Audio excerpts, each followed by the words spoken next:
Saudações veganas, saudações abolicionistas. Meu nome é Magno Grelenzoni, eu sou estudioso do espiritismo, sou ativista, protetor dos animais e sou vegano. O veganismo é abster-se, na medida do possível e do praticável, de tudo que venha de origem animal, da exploração dos animais. O abolicionismo é o processo pelo qual as pessoas empreendem os seus esforços no sentido de auxiliar os animais a se libertarem do jugo que eles sofrem hoje, o jugo de sofrimento, de dor, de crueldade que nós conhecemos. Então vamos ter hoje uma conversa sobre o veganismo, os animais, sob o prisma, sob a ótica do espiritismo. O que o espiritismo fala a respeito disso? Allan Kardec, ao codificar o espiritismo, ele começou com o Livro dos Espíritos, um livro de perguntas e respostas. Em meados de 1960, na segunda edição do Livro dos Espíritos, entraram várias questões relacionadas aos animais. Nós vamos discorrer sucintamente sobre o que Allan Kardec inseriu na codificação espírita. Na questão 595, há a seguinte pergunta: os animais têm livre-arbítrio de seus atos? E a resposta é: eles não são simples máquinas, como se pode supor, mas a sua liberdade de ação é limitada às suas necessidades e não se pode comparar à do homem, sendo muito inferior ao homem, não tem os mesmos deveres, sua liberdade é restrita aos atos da vida material. Então, nesse ponto, nós vemos o seguinte: vemos que os animais têm livre-arbítrio. Se eles têm livre-arbítrio para os atos da vida material, logo não faz sentido nós comermos os animais, nós explorarmos os animais, porque nós não vemos nenhum boi, nenhuma galinha, nenhum frango, nenhum peixe, ou qualquer animal que seja explorado, se oferecer para exploração, se oferecer para a morte. Ele é subjugado. Só que essa questão 595, ela diz muito mais do que isso. Ela diz: eles não são simples máquinas, os animais não são simples máquinas, como se pode supor. Ocorre que até meados de 2012, desde essa época, de 1860 até os dias mais recentes do século XXI, acreditava-se que os animais fossem máquinas complexas, de forma que, por eles serem máquinas, eles não sofreriam, eles poderiam ser, moralmente, eles poderiam ser explorados, poderiam ser testados, poderiam ser mortos, sem que houvesse com isso nenhum problema. Mas nós vemos já no Livro dos Espíritos, na questão 595, que eles não são. E nós vemos a perfeita coerência do que Allan Kardec diz, do que os espíritos dizem, com o que a ciência fala atualmente. No livro Emmanuel, psicografado por Chico Xavier, há várias décadas também, esse espírito Emmanuel vem dizer pela psicografia de Chico Xavier: os animais têm a sua linguagem, os seus afetos, a sua inteligência rudimentar, com atributos inumeráveis. São eles os irmãos mais próximos do homem, merecendo, por isso, a sua proteção e amparo. Então, já vem para nós várias informações, contrariando os paradigmas científicos de então, que os animais são simples máquinas. Diz que eles têm linguagens, afetos, inteligência e vários outros atributos, mas a mensagem de Emmanuel não para aí. Ele continua dizendo: recebei como obrigação sagrada o dever de amparar os animais. Estendei até eles a vossa concepção de solidariedade e o vosso coração compreenderá mais profundamente os grandes segredos da evolução, entendendo os maravilhosos e doces mistérios da vida. Então vem um apelo do plano espiritual para nós, um apelo: recebei como obrigação sagrada o dever de amparar os animais. Como que nós amparamos os animais comendo os animais? Animais não são só os cães, os gatos, os animais de estimação. Animais são também esses todos que estão presos contra a vontade nos campos de concentração moderna. Os bovinos, os suínos, os frangos e também os peixes que são tirados do leito do rio, dos leitos do rio ou do fundo do mar contra a vontade são mortos. Nós temos o dever de ampará-los. E como amparar os animais? Como estender aos animais as nossas concepções de solidariedade? Comendo eles, se valendo da exploração que eles sofrem. Não é possível. E para demonstrar a coerência entre as informações espirituais com a ciência, nós temos a declaração de neurociência, onde se diz, sabemos que todos os mamíferos, todos os pássaros e muitas outras criaturas, como o polvo, possuem estruturas nervosas que produzem consciência. Isso quer dizer que esses animais sofrem. É uma verdade inconveniente. Sempre foi fácil afirmar que os animais não têm consciência. Essa informação, ela vem de uma junta de neurocientistas, é um manifesto publicado, que foi uma reunião de vários neurocientistas, que afirmam de maneira cabal e incontestável que os animais têm consciência, afirmam essa verdade inconveniente, trazendo para nós, por um viés científico e não mais espiritual, a informação de que os animais sofrem e que é imoral produzir sofrimento a eles. Ainda falando de Allan Kardec, na Codificação Espírita, no último livro de Allan Kardec, na Gênese, tem uma pequena informação que diz: à medida que o senso moral prepondera, desenvolve-se a sensibilidade, diminui a necessidade de destruir, acaba mesmo por desaparecer, por se tornar odiosa. O homem ganha horror ao sangue. Isso se encontra no capítulo 3, no item 24 do livro A Gênese, escrito por Allan Kardec. Vemos assim que, à medida que nosso senso moral se desenvolve, nós passamos a ter horror ao sangue, horror ao sofrimento, horror à barbárie, a nos tornarmos menos primitivos.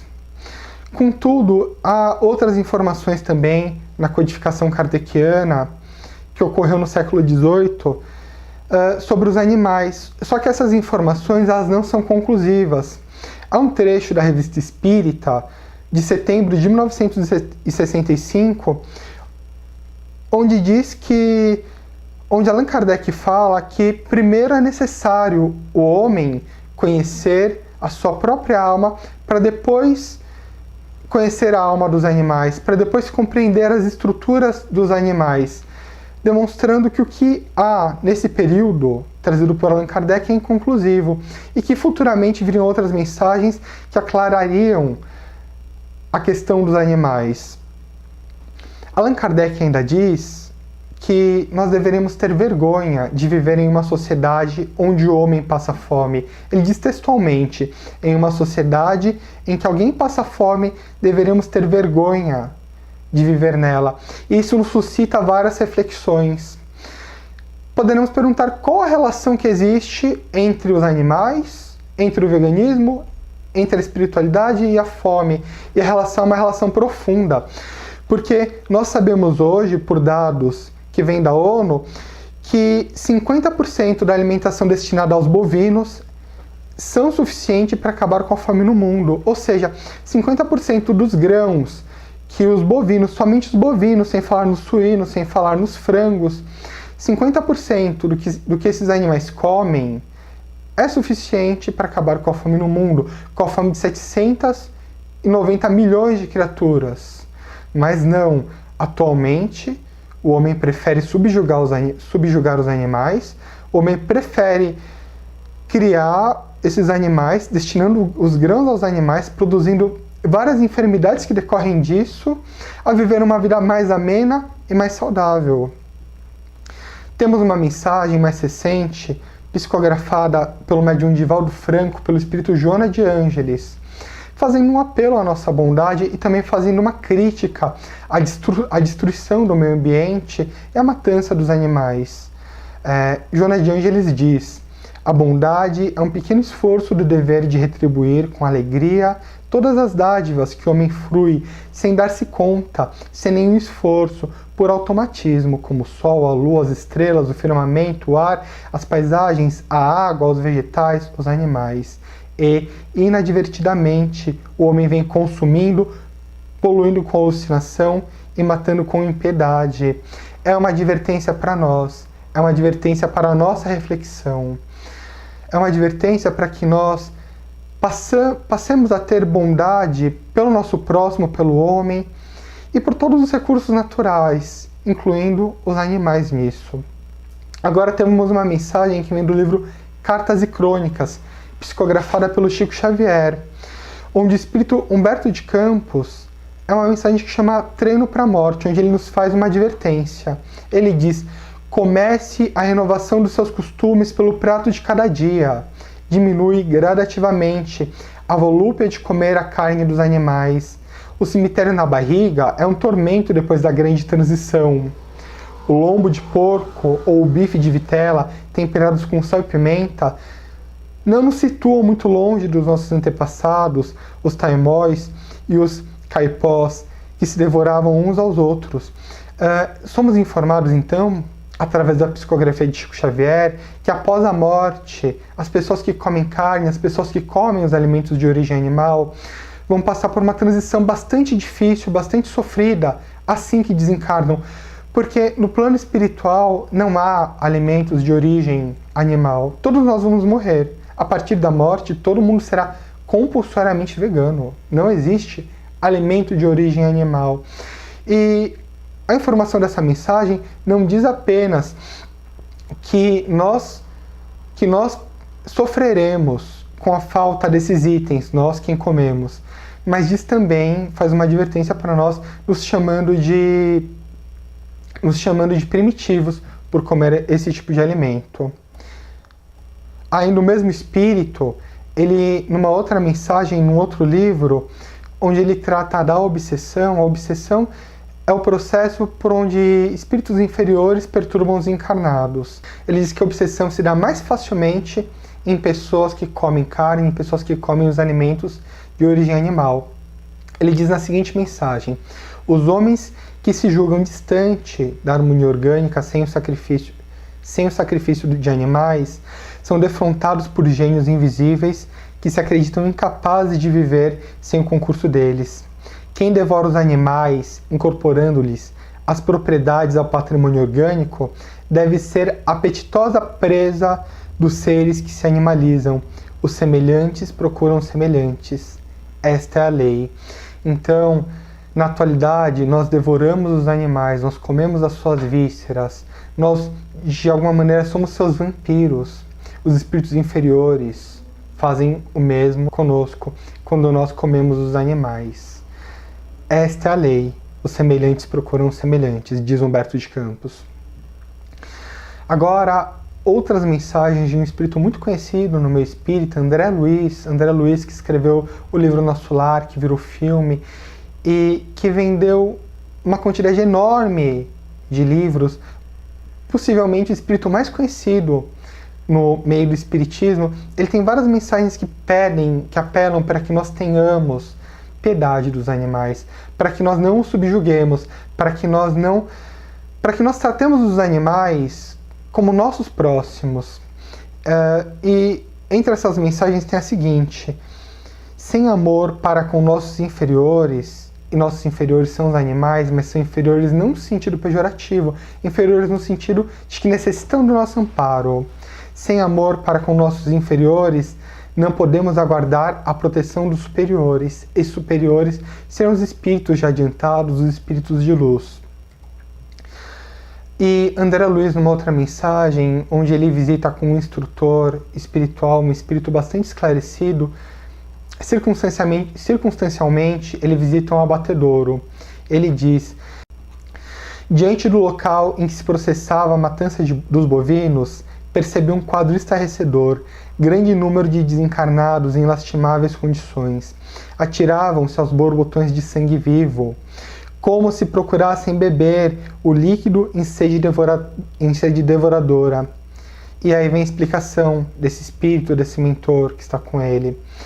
Estes infelizes irmãos estão sugando as forças do plasma sanguíneo dos animais. São famintos que causam piedade. Acercam-se os desencarnados dos animais mortos, cujo sangue fumegante lhes oferece vigorosos elementos vitais. Dessa mensagem nós temos as seguintes reflexões. Os espíritos inferiores, eles estão nos abatedouros, eles estão sugando as energias vitais dos animais que foram mortos. E esses espíritos inferiores, eles se alimentam disso para também fazer o mal. Então, um meio pelo qual os espíritos inferiores tem combustível para fazer o mal ou para fazer as maldades que eles pretendem, é sugando o fluido vital dos animais. É por isso que nós vemos em encruzilhadas, às vezes, animais mortos, animais degolados, porque se usou daqueles animais a sua força vital, sempre para fazer o mal. Então, a gente percebe que uma das consequências da matança dos animais não é apenas os dados que nós temos, os dados científicos, as enfermidades, os problemas ambientais, mas também existem vários problemas espirituais em decorrência disso. Então, temos uma outra mensagem do Espírito Emmanuel pela psicografia de Chico Xavier. Sem saberem amar os irracionais e os irmãos mais ignorantes colocados sob a sua imediata proteção, os homens mais educados da terra exterminam os primeiros para a sua alimentação e escravizam os segundos, para objeto de explorações grosseiras, com exceções, de modo a mobilizá-los a serviço do seu egoísmo e da sua ambição. Então, outra advertência ainda do Espírito Emmanuel sobre o que nós temos feito com a nossa inteligência, os homens que dominam a Terra através da inteligência, através do poder, o que eles fazem, né? E continuando ainda em outra mensagem do Emmanuel, agora do livro Alvorada do Reino, ele diz o seguinte: recorda os elos sagrados que nos ligam uns aos outros na estrada evolutiva e colabora na extinção da crueldade com que até hoje pautamos as relações com nossos irmãos menores. Esses irmãos menores são os animais. E quando Emmanuel fala desses elos da estrada evolutiva, é que, segundo o Espiritismo, a alma ela evolui. A alma não começa no estágio hominal, a alma não começa no homem, a alma ela vem desde o estágio mineral, evoluindo para o vegetal, para posteriormente ir para o animal e desabrochar no hominal. Então, segundo o Espiritismo, os nossos parentes mais próximos a título evolutivo são os animais. E ele pede para que nós recordemos esses sagrados elos que nos unem uns aos outros, para que nós pautemos as nossas relações com os animais de maneira mais amena. E isso, nós repetimos, é impossível comendo os animais, comendo carne, ou nos valendo das explorações absurdas da indústria do leite ou da indústria do ovo. E ainda no livro O Consolador, que nós citamos anteriormente, há uma pergunta mais direta. A pergunta é a seguinte, a pergunta de número 129. Perguntam para o Espírito Emmanuel: é um erro alimentar-se o homem com a carne dos irracionais? E a resposta é expressiva. A ingestão da víscera dos animais é um erro de enormes consequências, do qual derivam numerosos vícios da nutrição humana. É de lastimar semelhante situação, mesmo porque, se o estado de materialidade das criaturas exige a cooperação de determinadas vitaminas, esses valores nutritivos podem ser encontrados nos produtos de origem vegetal, sem necessidade absoluta dos matadouros e frigoríficos. Temos que considerar, porém, a máquina econômica do interesse e da harmonia coletiva, no qual tantos operários fabricam seu pão cotidiano. Suas peças não podem ser destruídas de um dia para o outro, sem perigos graves. Consolemo-nos com a visão do porvir, sendo justo trabalharmos dedicadamente pelo advento dos tempos novos, em que os homens terrestres poderão dispensar da alimentação os despojos sangrentos de seus irmãos inferiores. Voltamos a dizer, irmãos inferiores, não no sentido pejorativo. Irmãos inferiores, aqueles que são necessitados da nossa proteção, os animais. Mas essa mensagem ela nos diz muitas coisas, né? Fala que é um erro de enormes consequências, comer a carne dos animais. E diz que disso deriva numerosos vícios da nutrição. E a gente para pensar, essa mensagem veio há várias décadas. Quais são esses numerosos vícios da nutrição? Hoje a ciência nos informa que 70% das doenças modernas vêm da alimentação de origem animal. São informações que vêm da ONU. Ou seja, a cada 10 doenças, 7 vêm da alimentação de origem animal. Então, há várias décadas o Espiritismo diz isso. E o Espiritismo também, através do Emmanuel, ele fala que esse é um processo que não vai ocorrer de um dia para o outro. Não vai acontecer a abolição dos animais de um dia para o outro, né? E nós podemos fazer uma analogia com a escravidão negra aqui no Brasil. No Brasil nós tivemos 350 anos de escravidão. E os processos de abolição, os movimentos abolicionistas, eles sempre existiram, eles se intensificaram de maneira maior, aproximadamente em 1850. Em 1850 se materializou a primeira lei em favor dos escravos, a lei que proibiu o tráfico de escravos, para depois vir uma outra lei que dizia que os escravos idosos deveriam de receber a carta de alforria, a lei do sexagenário, para depois vir a lei do ventre livre, para depois de vários anos vir a lei que definia a abolição. É um processo, mas o Espírito Emmanuel informa que esse processo ocorrerá. E mais, ele não para aí, ele pede para que nós trabalhemos dedicadamente. Ele diz, sendo justo, trabalharmos dedicadamente pelo advento dos tempos novos, esses tempos novos que virão. Ele pede o nosso concurso para esses tempos novos. Nós, enquanto homens, enquanto no planeta Terra, detentores do raciocínio, detentores da inteligência de forma mais objetiva, dos raciocínios mais refinados, ele pede para que nós trabalhemos dedicadamente para esses tempos novos. É o que vemos na questão 129 do livro O Consolador. E temos outros dados científicos, né? E poderíamos perguntar qual a relação do Espiritismo com esses dados científicos, em que nós estamos apresentando dados que vêm do IBGE, dados que vêm do Instituto Nina Rosa, dados que versam sobre a devastação da Amazônia, os graves problemas ambientais. Temos aqui vários dados que falam sobre o desgaste ambiental, o consumo exacerbado de água para que um boi seja produzido na indústria e seja posteriormente morto e vire a carne do supermercado. Mas, além desses dados todos expressivos que estão aparecendo na tela, o que mais nos chama a atenção é que 91% do desmatamento da Amazônia ocorre em função da pecuária. Esse é o dado que nos traz o Instituto Nina Rosa. E com a Amazônia sendo tão desmatada, a gente vê os problemas ambientais do aquecimento global, da poluição, da escassez de água e vários outros problemas também. A fauna e a flora vão deperecendo em função da pecuária.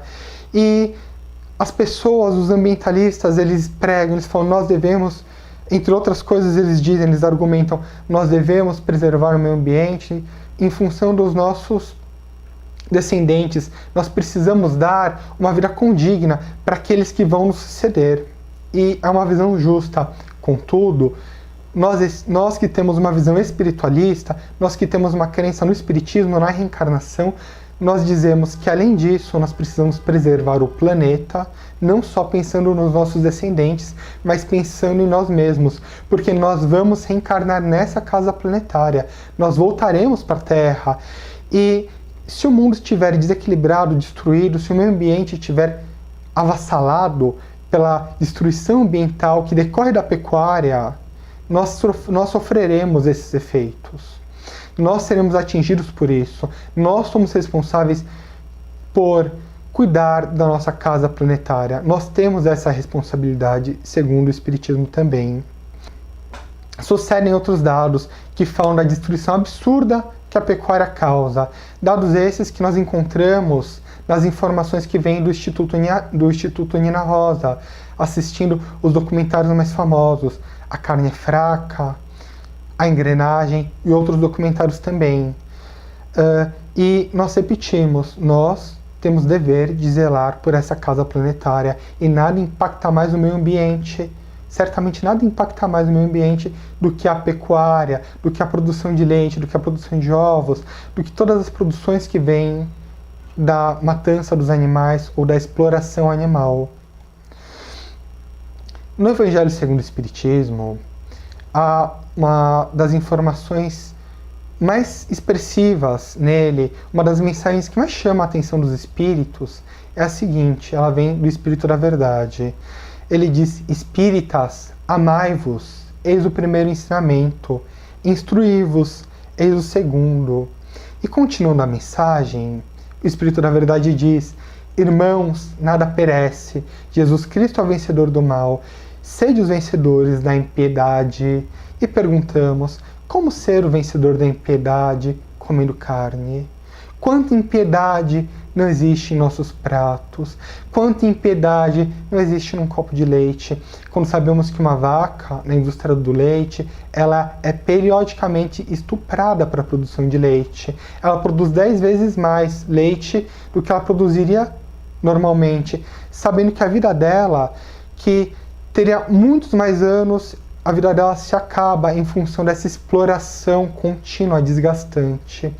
Como ser o vencedor da impiedade? E talvez parafraseando o Espírito da Verdade, outro estudioso do Espiritismo, Caibara Schutel, ele diz no seu livro: tende compaixão dos pobres animais.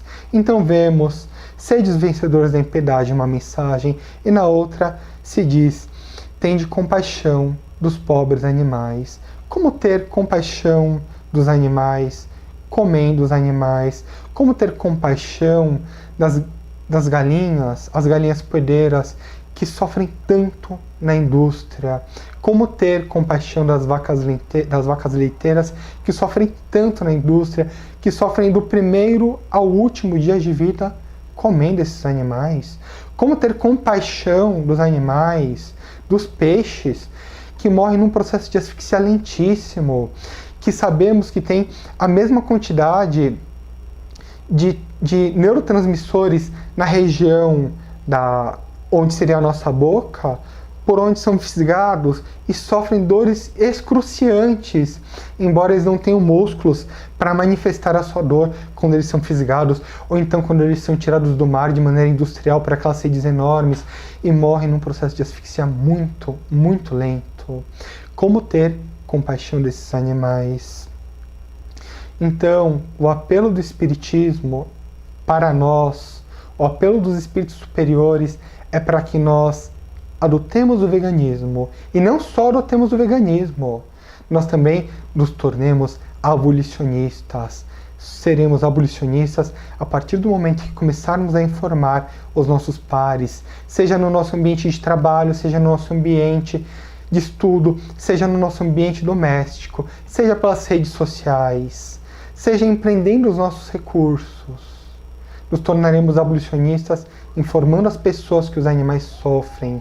E, em consequência do sofrimento dos animais, o meio ambiente também sofre, e sofre muito, porque nada faz tão mal para o meio ambiente quanto a atividade pecuária, a criação industrial dos animais. E a saúde humana também deperece. 70% das doenças modernas vêm da alimentação de origem animal.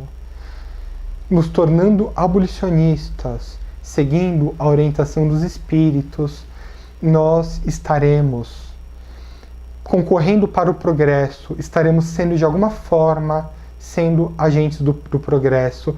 E eles nos dizem: a abolição de nossos pequenos irmãos consiste na nossa própria abolição, que consubstanciará com a diluição do egoísmo através da conscientização persistente e gentil, da qual somos humildes agentes. Sejamos, portanto, os agentes dessa conscientização, que deve ser persistente. Devemos falar com persistência e gentileza que os animais sofrem, que os animais têm direito à vida, que eles querem viver. Devemos estender a todos os nossos conhecimentos sobre o veganismo e elucidá-los que tudo que vive é nosso próximo, como diz Gandhi.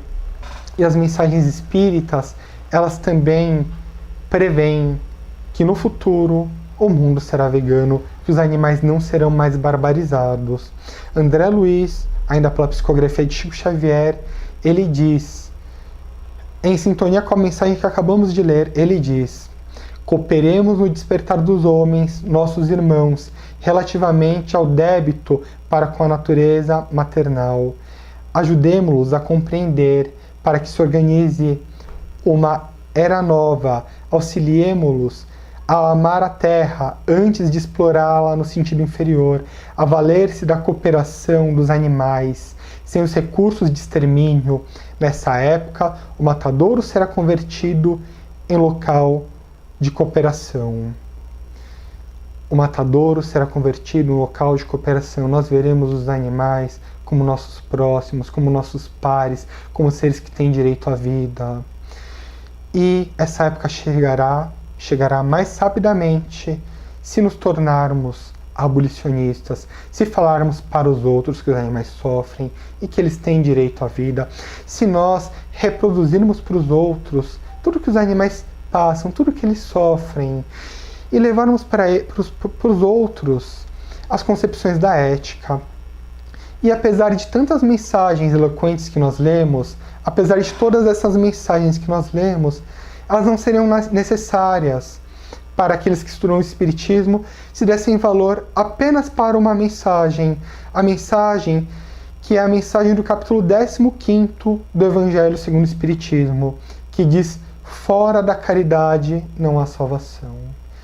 Se dessemos atenção apenas para essa mensagem que diz fora da caridade não há salvação, que é a tônica máxima do Espiritismo, fora da caridade não há salvação, se apenas observássemos essa mensagem, todos nos tornaríamos veganos. Todas as outras não seriam necessárias, porque nós indagamos: é caridoso fazer tudo o que tem sido feito com os animais? É caridoso tanta matança, ou um pouco de matança?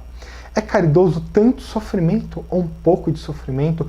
Tudo desnecessário, esse processo de destruição, devastação, de sofrimento agudo, atroz, desnecessário, é caridoso? Nós indagamos: é caridoso?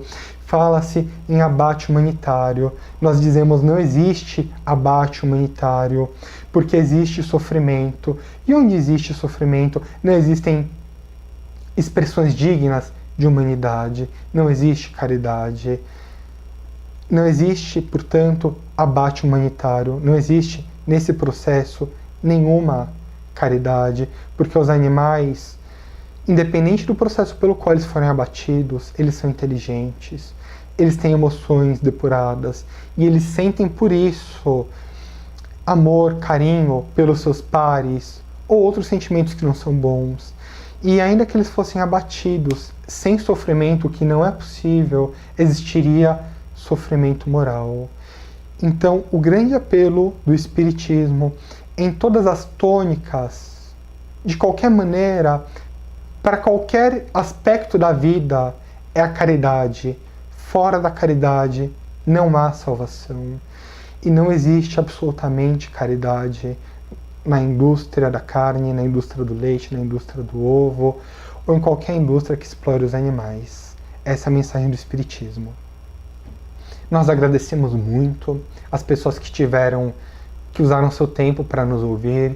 Nós apelamos para essas pessoas que transmitam essa mensagem, as mensagens do Espiritismo a respeito do veganismo. Agradecemos muito e, em nome dos animais, vamos levar essa mensagem adiante. Muito obrigado.